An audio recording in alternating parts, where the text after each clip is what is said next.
Hello, hello, hello, and welcome, welcome, welcome.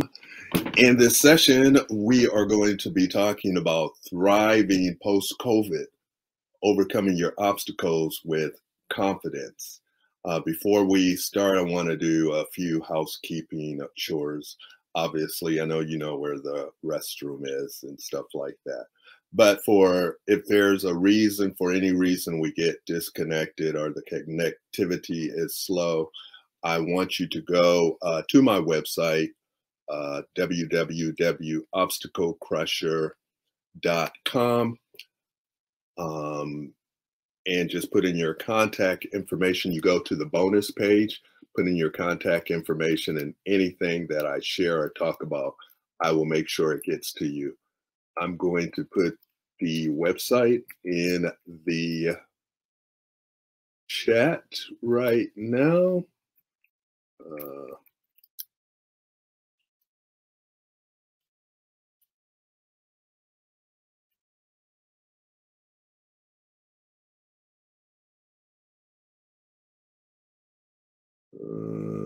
Let's see.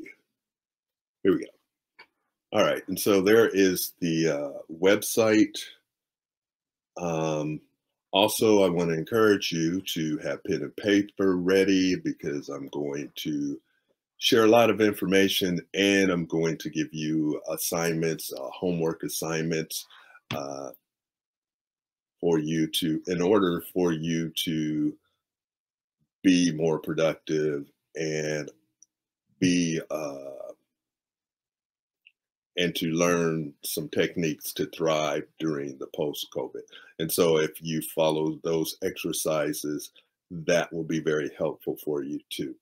And so also I'd like for you to stay till the end because I have a gift for you. So 2020 has been one of the biggest obstacles in our lives. I want you to consider these statistics that I'm going to share with you and see if they apply to you or if you know anybody who they apply to and or anybody who's been affected by them. Uh, 40 million Americans lost their job during the pandemic. 4 out of 10 adult US citizens have complained of experiencing high levels of anxiety and depression.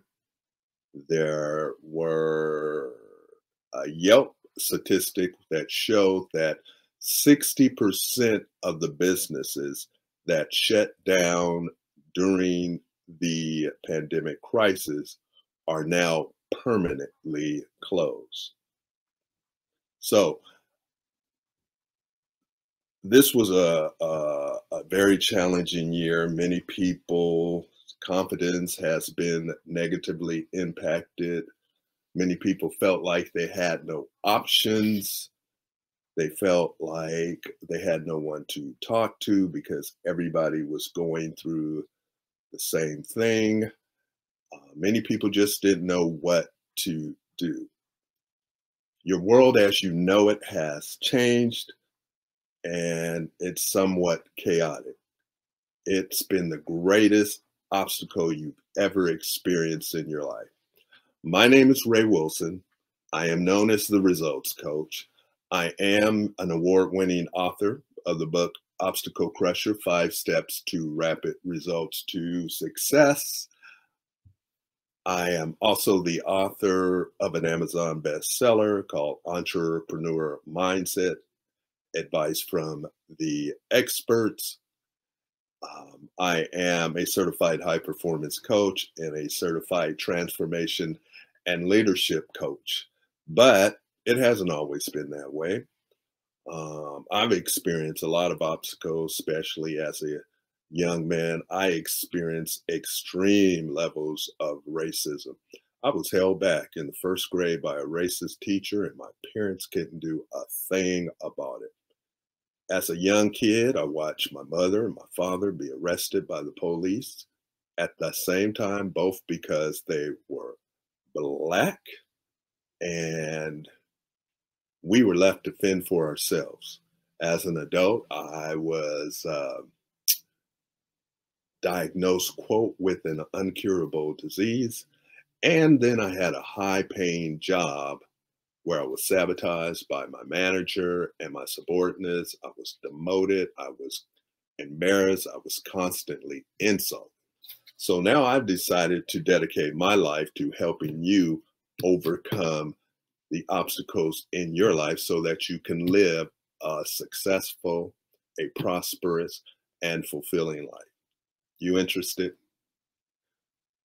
You know what? If you want to thrive during post COVID, you need high performance. You need a program and you need a quick start. And in these times, you need to be proactive rather than reactive. So today I want to share with you or want you to consider 4 areas to work on in order to thrive during post-COVID. Um, so, like I said, you need a quick start. So let the quick start begin now. Now I'm gonna go a little old school on you, and I'm not gonna have a PowerPoint. I have my little index cards to remind me of the topics that I want to talk about. And so the first topic is enhancing and restoring your confidence and your mindset. I don't know if you can see that. Yeah. So mindset is everything. Mindset is what you think about things, how you approach things. And obviously, during this period, your confidence, your mindset has been negatively impacted. That's to be expected. It's been impacted at some level, even if you don't think it has. And so you want to rebuild your confidence. You want to enhance your mindset. That's the first thing you want to do. Now, let me share this with you. I told you I am a high performance coach. And so I coach a lot of individuals who are very successful in their business or in their endeavors. And prior to COVID, when I called my coaching clients, or they called me, and we began our sessions, they were excited. They were excited about moving forward, about moving to the next level. Last year, totally different story. Totally different story. My clients, my new clients, they were very depressed. They were scared. They were nervous. Um, they felt like a victim. And so the thing that we had to work on, or I had to work on, was their mindset before I could even work on the high performance. And so I worked on the mindset um, during the first session and continue to work with them in regards to their mindset in every session. So what I want to do is I'm going to give you some tools, some ideas, some techniques to start. And the first thing you want to do, because you want to rebuild your mindset, you want to turn up that optimistic button. And so the first thing you want to do is you want to look for the good. You want to look for the good. You know, it's been a challenging time. And I know people have been impacted, they've been affected. People have been impacted economically, uh, emotionally. People have lost loved ones. And so I know that. And so it's important that you look for the good, look for the good to move you forward. Um, so think about it. What good things have happened for you as a result of being in the lockdown? Has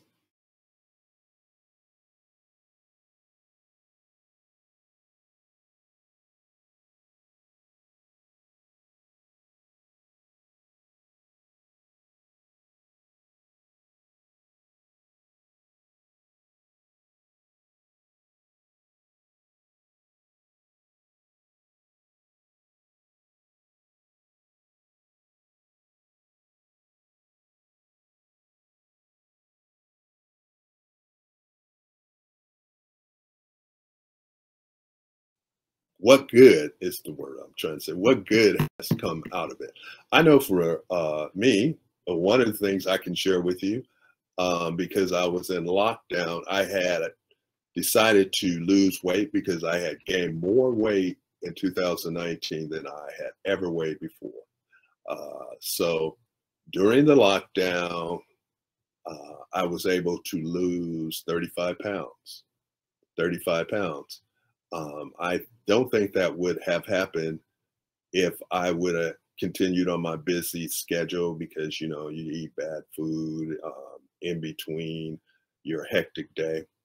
And also, one of the things that happened to me during the lockdown is now I'm a seminar junkie. Um, I think last year I attended more seminars than I ever attended in my life. Why? Why is because I didn't have to travel. I didn't have to spend money for an airplane, for hotels. I was able to go all over the world easily. In fact, in November, I think it was like a 12-day time period, I attended 3 different seminars in 3 parts of the world, back to back to back. It started off in Ireland, a 4-day seminar in Ireland. And then immediately after that, the next day, I was at a seminar that normally would have been in Arizona. And then after that, right after that, I attended a seminar that was in Canada. Now, that wouldn't have happened if it wasn't during the post lockdown.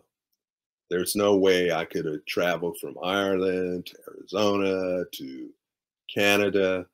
So, you know, there was some good things I was able to do during the lockdown. And so, you know, one of the things I want you to do is to start your day is to look for the good. Because when you're focusing on looking for the good, you don't have time to focus on the negatives. And Annie, I want to say hello to you. I see you there in the chat box. I'm trying to. Okay, awesome. I was reading your chat. Um, and so you want to look for the good. The next thing, so one of the things I told you I was going to give you homework to list some questions and fill them out later today after the seminar. So one of the things I want you to do, I want you to write down 3 good things that have happened to you as a result of the lockdown. And then I want you to continue to do that on a daily basis. Now, the next thing I want to share with you is every day when you wake up, what's the first thing you should do? Or the first thing I want to suggest to you to do is ask yourself, what am I excited about today? And if that's a little challenging, ask yourself, what can I get excited about on this day? You know, so that prompts your subconscious mind to look for the good, to look for something to be excited about during the day. And so when you do that day after day after day, it's starting to cultivate a positive mindset. It's starting to make you look forward to getting up and starting the day and to look for how to improve your life.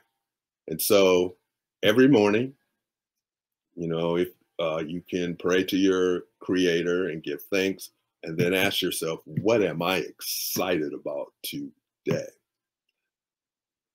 So I want you to start doing that. In fact, I want you to, if you don't mind, I see it there. I was going to say, put it in the chat box. What are you excited about today? I'm excited about being here with you and having an opportunity to share with you and give you some concepts to help you to thrive during post-COVID. The next thing you want to do is you want to evaluate, assess your level of confidence. So every day, ask yourself on a scale of 1 to 10, 1 being worst, 10 being awesome, what is my confidence level about today and the future? On a scale of 1 to 10, what is my confidence level about my future and my confidence level today? And whatever that number is, awesome. I see a 10. I was going to say, whatever that number is, ask yourself, what's one small thing I can do to take it to the next level? Even if it's a 10, because this is, I'm about high performance. So you can always improve. So even if it's a 10, but if it's not, a lot of people are challenged right now. Their confidence level is not where it has been in the past. So this is a good way to kind of monitor and assess your confidence level, and to continue to move forward and to improve on that. And again, to build up that mindset. Now, obviously, I'm not going to tell you to ignore the things that happened last year. And the things that are happening now. A lot of people have been affected in a lot of ways. And so the one of the things I do, I want you to acknowledge your challenges and your fears as a result of this situation, um, of the chaotic changes, of the sudden changes. So, what I want you to acknowledge your fears, and I want you to focus on 3 areas, because one of the things I want you to identify whether they're really fears or challenges. Really, are they truly? So I want you to focus on 3 areas. Um, what can happen? 1. What might happen? And what will happen? Because what I found as I was coaching a lot of people last year is that they their thoughts were focused 90% on the time on things that might happen, could happen. Um, and it was only like 2% of the time that they focus on things that will happen. And so one of the ways to identify your fears and challenges is to write a letter to yourself. Write a letter to your fears, to list your fears, and perhaps why do you have those fears, and then transfer that information onto a piece of paper that where you have on one side what might happen and what could happen. And then I want you to identify really what is legitimate and what's not. So let me give you an example of some of the fears that people have shared with me in the various coaching sessions. Because of COVID and the shutdown, many people, um, their businesses were shut down. They couldn't serve the public. And so they were like, if I can't serve the public, I can't make money. If I can't open my doors, I can't make money. If I can't show my products, I might lose my business. I might not have enough money to survive. Some people were concerned during the shutdown that they might lose their jobs. Some did. Um, some people were concerned that um, they literally would go crazy being locked up at home day after day after day. Um, so I want you to list down your fears. Like I said, what might, what could, what will happen, and then identify those, what is legitimate and what is not legitimate. And then obviously the things that will happen and that might happen. Now you want to be proactive. When you identify the legitimate fears, you want to develop a plan to address them before they happen. You want to have a framework of how to develop your confidence or to bring it up when it's down. So you don't want to wait for it to happen. You want to have a plan to address your fears, your challenges.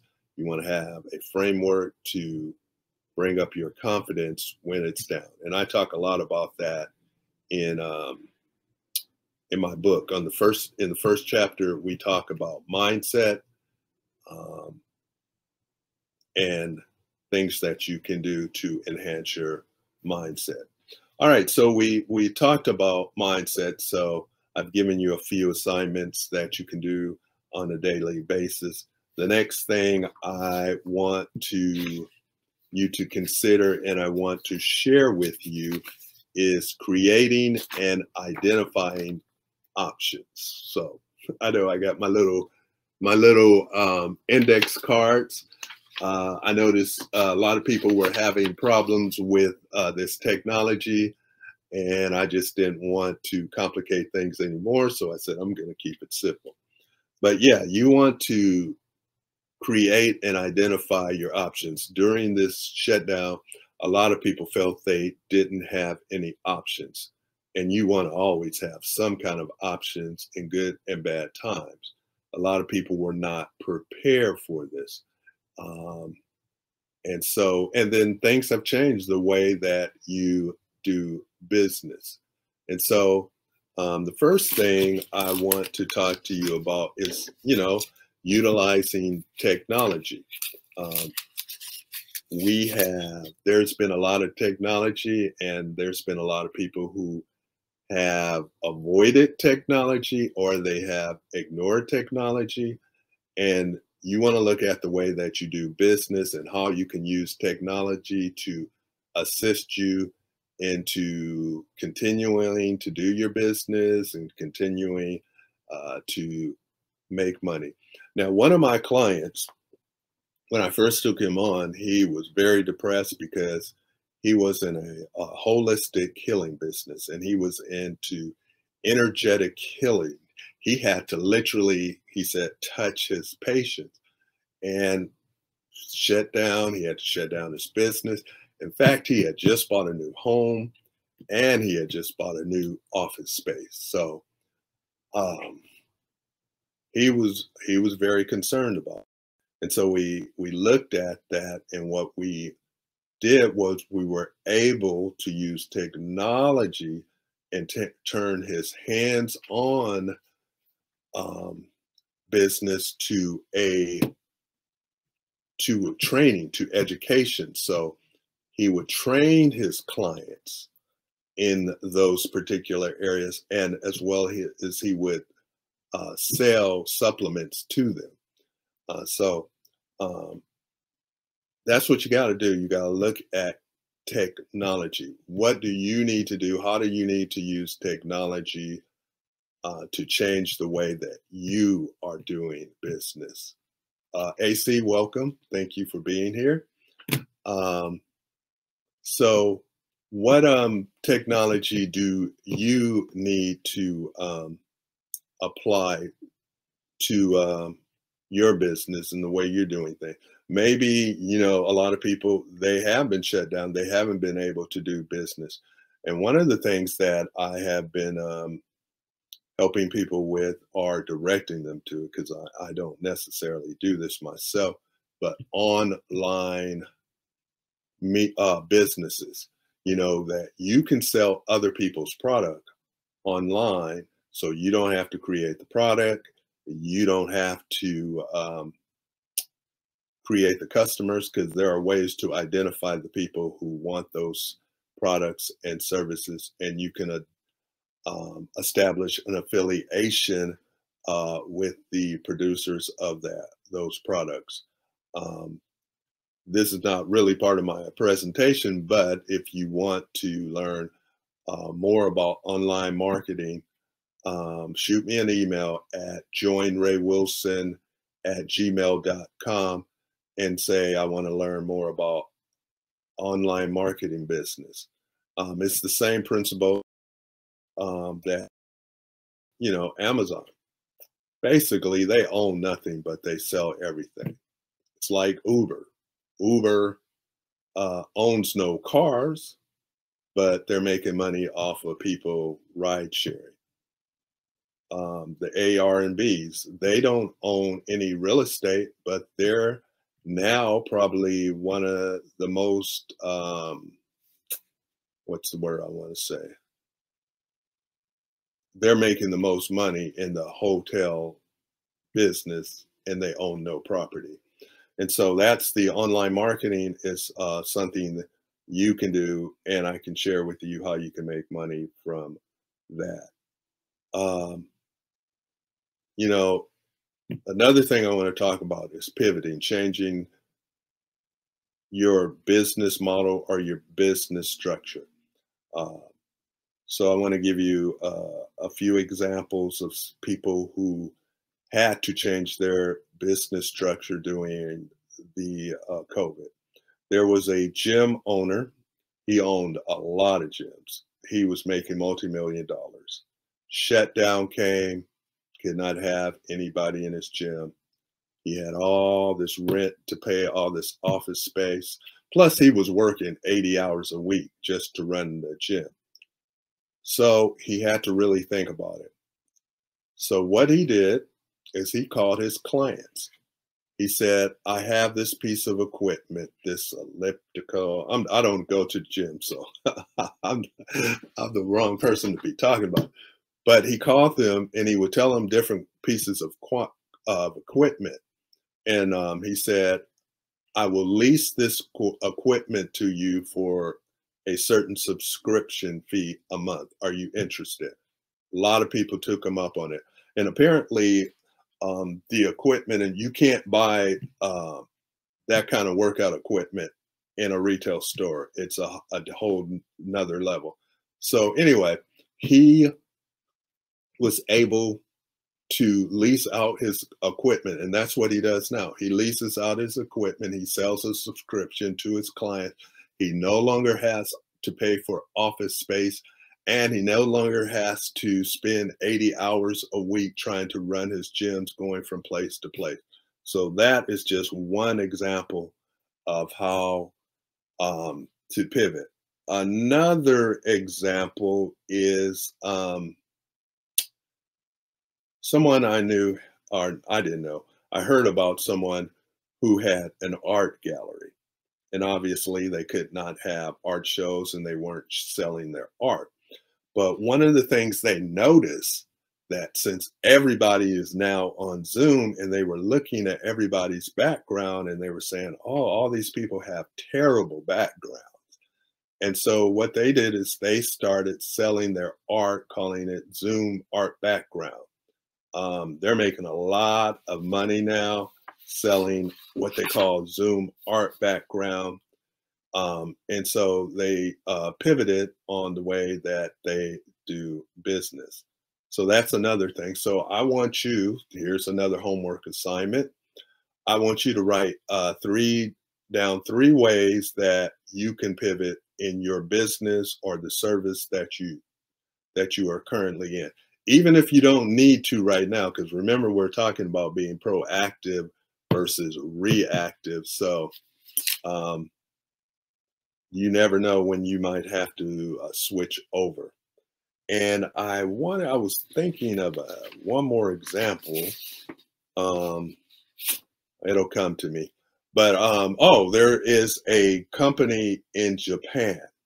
Since everybody is on Zoom and working from home and they have to have meetings and stuff like that, and most people now are in their pajamas, they created a suit pajama. pajamas, suit pajamas. So they're pajamas that literally look like suits. And they made a lot of money in that. Oh, I know what the third example I wanted to share with you. There was an upholstery company. Um, and obviously nobody was buying furniture, and they had all of this um, all this fabric. And so what they did, they decided, what are we going to do with this fabric? So they started creating masks. They went to doctors and dentists' office. They gave them some masks, and they said, some of these are for you, and some of these are for you. I want you to give to your colleagues. I want you to let you know that we can provide you and your colleagues with all the masks you need. And that's what they did. And they made a lot of money from that. And lastly, I just wanted you to consider collaborating with other businesses. They may not even be complementary to what you do, because in these times, we are actually creating new businesses and new industries. Um, I know of a restaurant that, again, shut down. They got together with an organization that was trying to feed those that were shut in. And so they were able to prepare the meals. And so with that collaboration, they actually put three different businesses into operation: the restaurant, the organization that was trying to feed them, and then they had to get a delivery company to actually deliver the meal.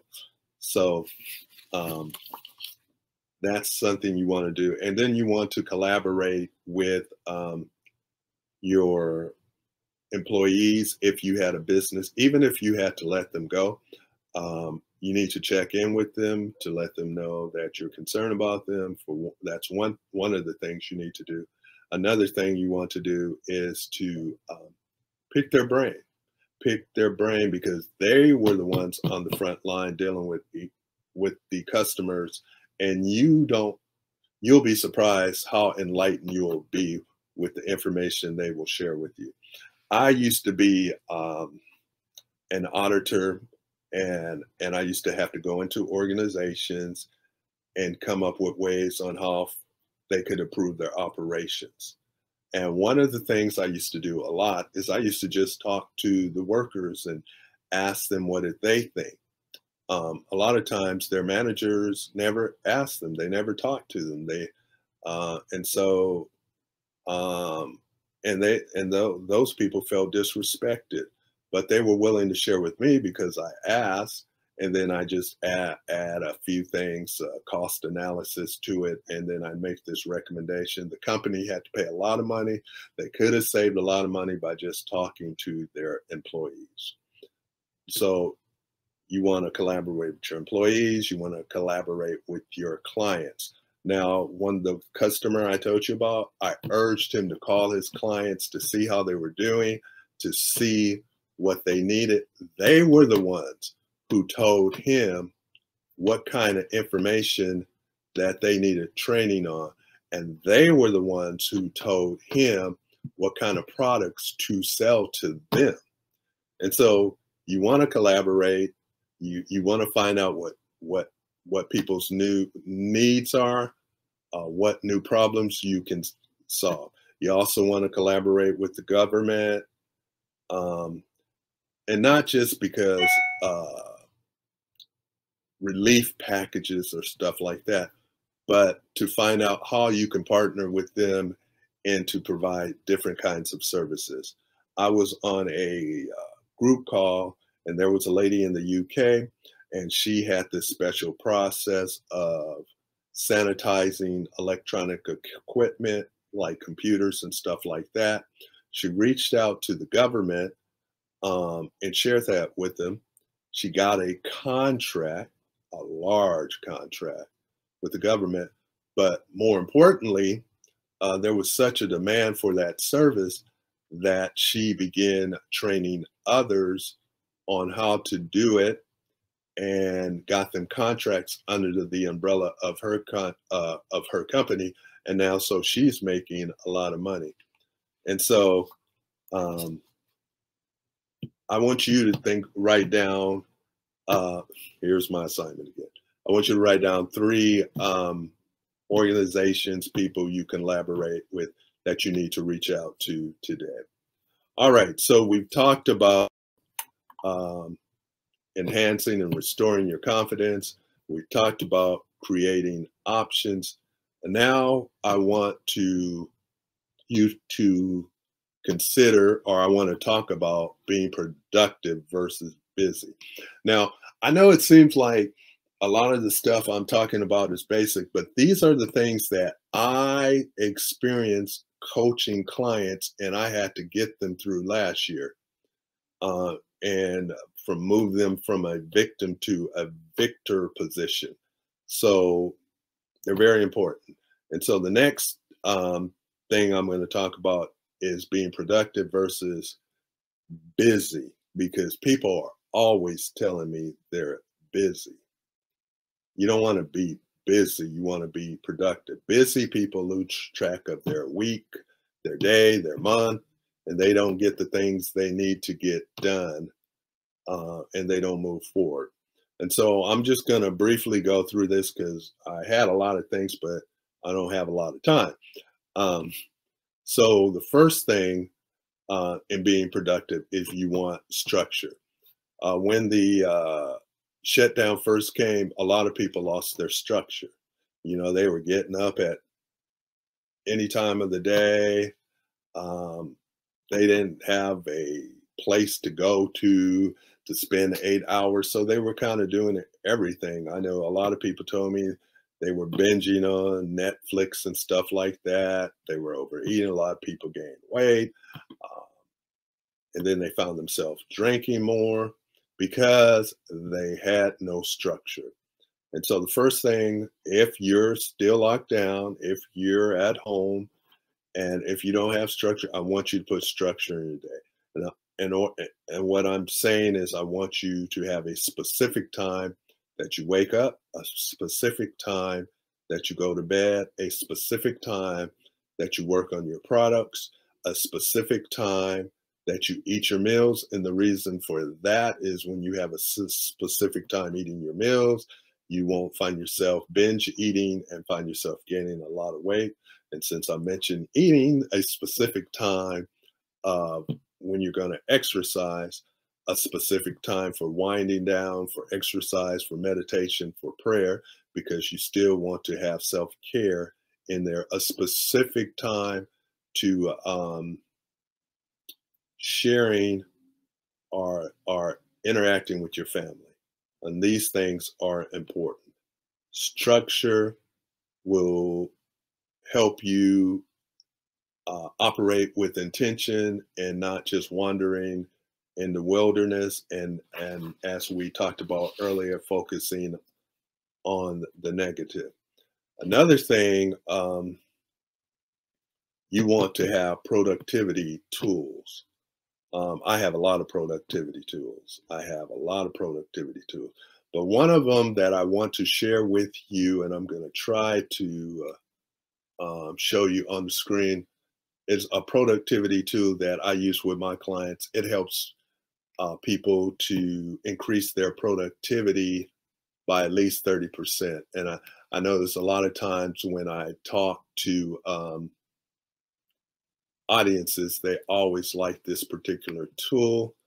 I'm going to see if I can pull it up and show you what I'm talking about. Okay, there we go. So hopefully you can see the screen. It's called the one-page productivity tool.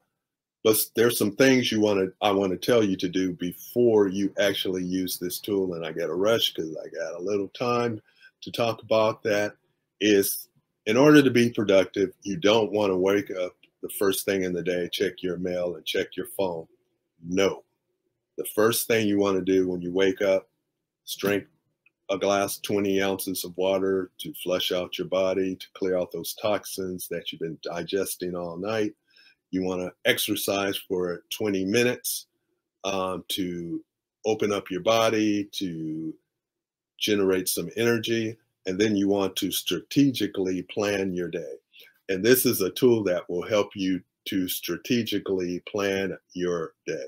And so if you notice on this form, it consists of 3 rows. The first row is projects, and so I'm just going to quickly tell you that. So what you want to do is list your projects. So the projects that you need to work on. So I know there's a lot of authors that are here. So if you want to write a book, maybe one of your projects is writing a book. And we talked about some of the things to do in order to create options in your life. And maybe you want to make one of those projects, maybe make one of those your project.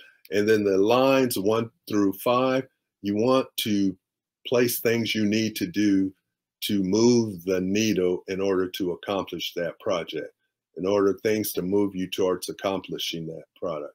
It's not like it's goals, but it's goals on a larger level because each of those items will have goals within them. So like if you're an author, obviously you want to write a book. So that's one of your needle movers. You need to do research. You need to outline your book. You need to find an agent. You need to set up a marketing campaign or a website. And so that's what you would put in those 5 lines. And then on the next row, which is the people row, you have on your left side, people I need to reach out to today. And on your right side, people I'm waiting for. What you want to do is here is that you need information from various people, or you need assistance, or you need money or something like that. And you've made people you need to request these things from. You want to list them on that side. And then on the people I'm waiting for, you want to list, these are people that you've already reached out for and you're waiting for a response, or you're waiting to receive something. So you want to list them on that side, because like I said, you do not want to get up in the first thing in the day and start checking your email. First thing you want to do is reach out to those people that you need things from or requesting things from. And then you want to look at your email only to see if the people you're waiting for, if they've responded to you already. And if not, then you want to move them back over to people you need to reach out to. And lastly, you have priorities. You want to list at least 3 things you need to get done today.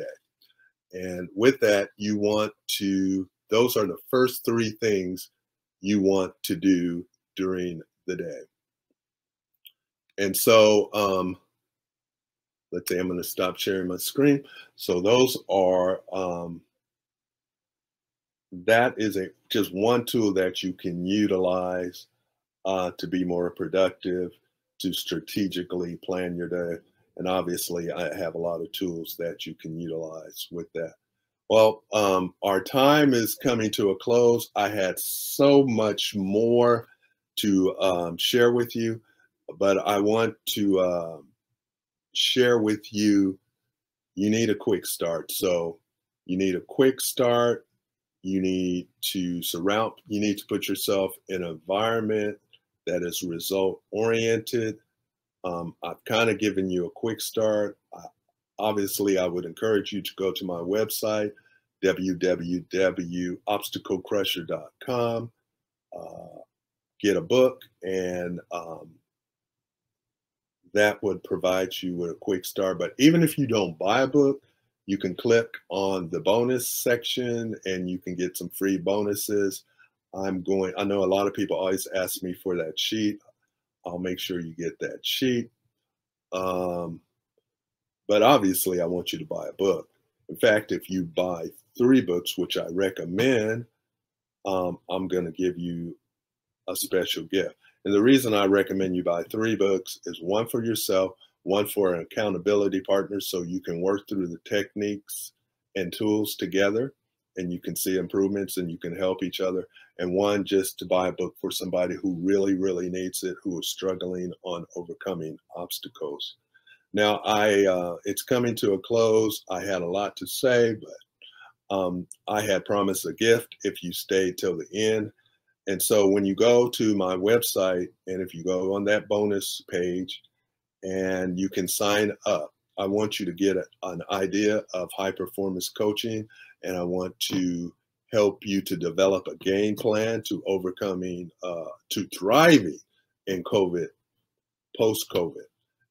So I'm going to give a free strategy session for you. All you got to do is sign up, but you have to sign up today because I'm only offering it for a limited time because I only have a limited space. I think I have like about 10 spaces, and if somebody cancels on some of them, we may open up some others. So, but that's why, and why am I doing it? I like to reward people who take action, and the fact that you're here, that's one step you take in. And if I can help you out in any way, I'd like to do that as well. So go to the website. And like I said, I really like for you to buy a book, but if you don't, click on the bonus page anyway and get those bonuses and sign up for your free strategy session. So we talked about a few things. So in order to thrive post-COVID, post-lockdown, you need to restore your confidence and restore your mindset. You need to create options and identify other options and opportunities that you can take during these changing times. You need to be productive and not busy. And you need to put yourself in an environment that is result oriented. So there's a lot more I wanted to share with you, but you'll learn a lot just from going to the website. It'll tell you about, it'll describe my book. And like I said, those bonuses you'll get worksheets that you can use. Some of the things that we talked about and some are on there. I know we talked about mindset. That's in chapter 1 of my book. We talked about, we didn't talk about respecting your time, but that's addressed in there as well. So ladies and gentlemen, thank you for being here. I hope to work with you sometime in the future. Sign up for that free strategy session. I'm only offering it today. It's an amazing opportunity. You'll learn a lot about yourself.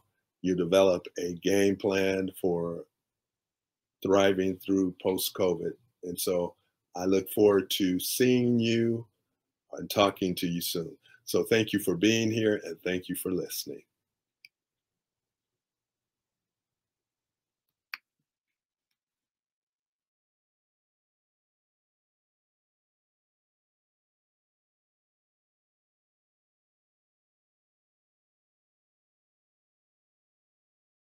Well, I thought I'd come back. I know I'm supposed to go to 1:45, and so I've done that. If you have any questions, you can put them in the chat box, or you can just ask me until they. I'll take a few minutes before they kick me off. If you like to do that. So one of the things that, and Anna, you're welcome. One of the things that I really focus on, or I've been doing a lot of coaching, is to respect your time and teaching people to respect your time. Because a lot of people, like I said, they're busy, but they are not productive because people are infringing on their time. And so one of the things, I think I talk about that in chapter 4 of the book, is having a strategic way of rejecting people's requests to interfere or take up unplanned or unscheduled time of yours. And you want to know how to do that in a positive way. And basically what I'm actually saying is learning to say no if that's a challenge for you, and some things you can should consider. I know, like this week, I got a lot of requests from a lot of people wanting to have meetings and wanting me to do these things for them. And so you want to have a checkoff list of, do you need to do this now? Is this important to you now? Will it have a negative effect if you don't do it? Will it have a negative effect if you do it on other areas of your life? Or will it have a negative effect on things that are important to you? So those are some of the things that you want to consider. So I know I had got asked that question, so I did want to address it. So I guess I should be respectful of the time for the speakers. So again, thank you. Take advantage of that free strategy session and hope to talk to you soon.